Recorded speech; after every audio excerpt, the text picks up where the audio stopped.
আল্লাহ বলেন, এই বনি আদমের প্রত্যেককে যদি একটা করে স্বর্ণের পাহাড়ের মালিক বানিয়ে দেয়া হয়। কিসের পাহাড় দেখছেন জীবনে?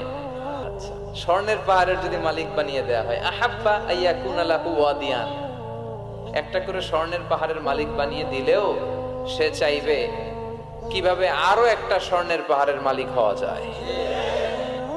আচ্ছা, একটু বুঝে শুনে উত্তর করবেন। একটা স্বর্ণের পাহাড়ের মালিক যদি আমি হই, শুধু আমি কেন, আমার 14 পুরুষ এটারে বিক্রি করে খেলেও কি শেষ করতে পারবো? তো আমার আরেকটা লাগবে কেন? আরেকটা দিয়ে আমি কি করব? স্বভাব।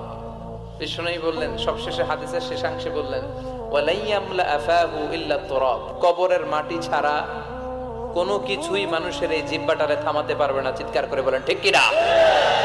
জন্য যার আছে বেশি ও চায় বেশি, এই ডিমান্ডটারে একটু কমাতে হবে, আল্লাহর কাছে শুকরিয়া করতে হবে।